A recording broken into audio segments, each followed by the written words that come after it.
नीलम को चूड़ियाँ उधार दी, सन 1981 का अपना बकाया ले जाए। चूड़ीहारिन का अब भी प्रतीक्षा है हैनानंद को। दीपावली आने को थी। नीलम डाल्टनगंज चलने को कह रही थी। उन्हें चूड़ियाँ जो खरीदनी थी। लोग जानते हैं नीलम चूड़ियों की शौकीन है। त्योहार आने वाले थे तो बीडीओ साहब को फुर्सत कहाँ थी। 2-3 दिनों के बाद ही माथे पर बांस की टोकरी लिए हुए एक चूड़ीहारिन हाथे के भीतर आई और चूड़ी खरीदने की आवाज़ लगाई। बांस की टोकरी के ऊपर से ही रस्सियों से बंधा चूड़ियों का गुच्छा दिख रहा था। आसमान में सूरज का तेवर कम हो गया था, फिर भी प्रकाश प्रखर था। नीलम ने टोकरी के ऊपर रस्सियों से बंधा चूड़ियों का गुच्छा देखा तो कहा, उधर क्वार्टर्स की तरफ चले जाइए। चूड़ीहारन को मना करने का कोई विशेष कारण नहीं था, अपितु प्रगतिशीलता और संस्कारगत उच्च मानसिकता थी कि टोकरी की चूड़ियाँ उनके लायक नहीं होगी। मैया देख तो लीजिए, उसने फिर कहा। प्रत्युत्तर में नीलम ने कहा, नहीं देखना है। लेकिन चूड़ीहारिन नहीं मानी और बरामदे में आकर टोकरी को रख दिया। जबरदस्ती ऊपर से चूड़ियों का गुच्छा उतार कर फर्श पर रखने लगी।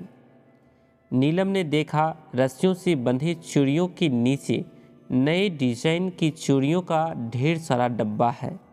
2 डब्बा पास रख कर उन्होंने दाम पूछते हुए कहा कि कितने पैसे हुए। उसने कहा, मैया और ले लीजिए। उत्तर दिया, पैसे नहीं हैं। बेचने वाली ने बीच में ही कहा, अरे दीपावली में आकर ले लेंगे। इनकी पसंद को भांप कर उसने सभी डब्बों को टोकरी से निकालकर फर्श पर रख दिया। लगभग 50 डब्बे थे, एक से बढ़कर एक।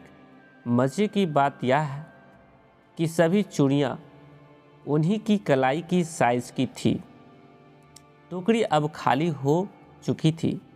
नीलम को अब याद ही नहीं रहा कि रस्सियों से चूड़ियों का कोई गुच्छा भी बांधा था। अब थी केवल खाली टोकरी और डब्बों वाली चूड़ियाँ। नीलम ने कहा, मैं इतनी चूड़ियाँ क्या करूँगी, बहुत पैसे लेंगे। कोई उत्तर नहीं आया। चूड़ीहारिन हिंदू महिला नहीं लग रही थी, हालांकि साड़ी में थी। उसने दाहिने बंद कमरे को देखकर पूछा, मैया इस कमरे में क्या है? नीलम ने कहा, कुछ नहीं है। एक टेबल और 2-4 लोहे की कुर्सियां हैं। अफसर लोग आते हैं तो बैठते हैं। जिज्ञासा आई, मैया हम देख सकते हैं? नीलम ने भीतर से जाकर दरवाज़ा खोल दिया। वे ड्राइंग रूम में ही थी। उन्होंने कमरा देखने के लिए चूड़ीहारिन को बुलाया। पर्दा हटाकर उसने प्रवेश किया। कमरे में वही था जो बताया गया था। अचानक दोनों हाथ अपने सीने पर रखते हुए चूड़ीहारिन बोली, या मालिक, और 2 कदम पीछे हट गई। सामने रेक पर निकेल के फ्रेम में महादेव की एक तस्वीर रखी हुई थी, जिसे देखकर वह घबराकर पीछे हटी और कमरे से बाहर आ गई थी। नीलम भी अचंभे में। सामान्यतः जब भी कोई टोकरी माथे पर उठाता है तो कपड़े का एक गिट्ठा अपने सिर पर रख लेता है ताकि दिक्कत ना हो। अब टोकरी के नीचे का गिट्ठा भी कहीं नहीं था। महिला की उम्र 30-35 साल होगी। उसने हाथ से टोकरी उठाई और हाथ में झुलाते हुए फाटक से बाहर निकल गई। हैनानंद कुछ वर्षों तक महादेव की तस्वीर देखकर यही बोला करते थे, या मालिक, आज 35 दीपावली गुजर चुकी है, कोई पैसे मांगने नहीं आया। दीदी नीलम धरती से जा चुकी हैं।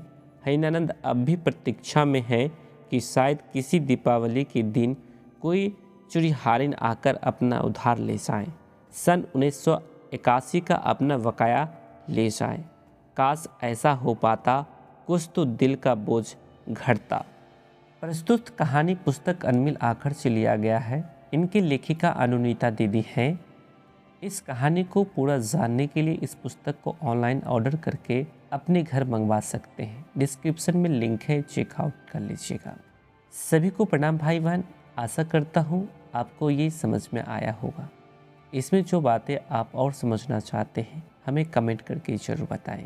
इसको आप शेयर ज़्यादा से ज़्यादा लोगों के बीच करें ताकि दूसरे लोग भी इसे सुने, जाने और समझें।